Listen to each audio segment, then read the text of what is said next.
The orange. The fruit's so popular, they named a color after it. America glugs through 2.5 billion liters of the sweet juice every year, and most of it comes from Florida, where they harvest and squeeze over 30 billion oranges a year to keep the juice flowing.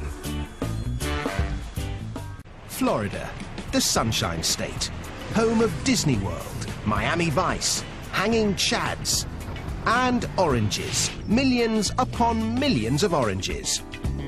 In fact, orange trees outnumber people 3 to 1 in Florida, and they produce over 6 million tons of citrus fruit every year. And almost all of it ends up as breakfast orange juice. To grow oranges, what you need is good soil, large quantities of blissful Florida sunshine, and buckets of rain. They don't like to advertise it, but the Sunshine State is also the soggy state. Parts of Florida are among the wettest places in the US, with up to 180 centimeters of rain a year. Not so good if you came here for a beach holiday, but great for farmers like Tom Kirshner. This is what adds up to giving us a good environment to grow citrus, adequate rainfall to produce large crops with lots of juice in them. Thanks to the sizzling sunshine and dismal downpour, Tom's able to grow 5 different varieties of oranges here. They do this because each variety ripens at different times of year, which means you can enjoy OJ all year round. But how do they know when an orange grove is ripe for harvesting? To guarantee that the juice will be liquid sunshine, the sugar-to-water content is analysed, yielding a measure known as the Brix. When it's at least 10% sugar, the oranges are ripe for the picking. But there's no substitute for the taste test. Can't beat that. Ready to make orange juice. The fruit might be tasty, but it's not going to make juice if it's left on a tree. They need to be picked, and with millions of oranges ripening at once, they need to be picked fast. If you want to get fruity in a hurry, you need one of these terrifying contraptions. Or as they like to call it here, the Oxbow 3220. This magnificent machine is what's known in the trade as a continuous canopy shaker. And this particular machine was designed by Tom Visser.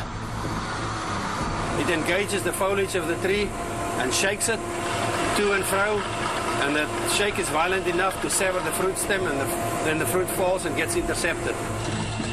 The Oxbow can harvest an incredible 2 tons of oranges every minute. This performance comes at a price. A pair of these mechanical orange pickers will set you back $1 million. Just as well, Tom's got enough work to keep them busy, picking 2 million boxes of oranges, totaling 81,000 tons of fruit per year. Once the oranges have been picked, the race is on to make sure your breakfast OJ tastes as fresh as can be. So the fruit is shipped out in these 400 horsepower transport trucks, 20,000 kilos at a time. The trucks bring them to an OJ processing plant, like this one in Lake Wales. Dave Crumbly makes sure they don't run out of oranges. We'll do about 200 of these trucks a day. And each one of these trucks will hold about 120,000 oranges. In 24 hours, we'll be about 24 million pieces of fruit that will run through here. So, more often than not, Dave gets his daily dose of vitamin C. To begin with, the oranges are washed out of the trucks. The fruit is then carried along 2 kilometers of conveyors into the processing plant where it's graded. The oranges are separated by size, and it's time to extract the juice.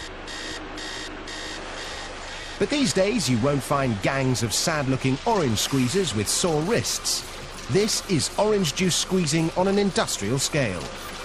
This fearsome machine drops each orange into a ring of metal prongs, which squeeze out the juice before ejecting the pith and peel.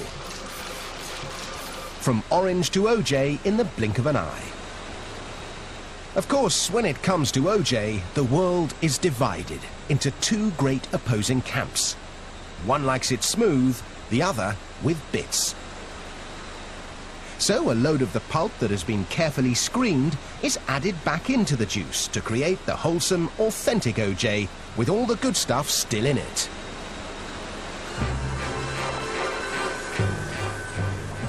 The OJ is now ready to be poured into cartons. It takes 24 oranges to make enough juice to fill each 1.89-litre carton. But quantity counts for nothing unless the quality's good enough to keep orange juice the world's favourite breakfast tipple. There are palates that can tell a Beaujolais from a Burgundy in an instant.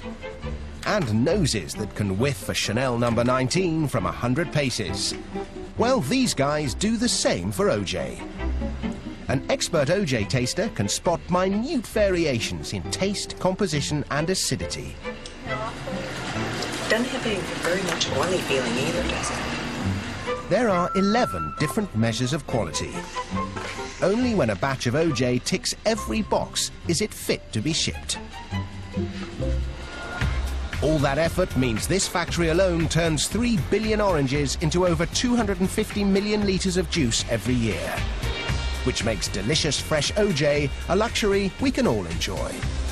I love oranges. I love orange juice. Nothing any better.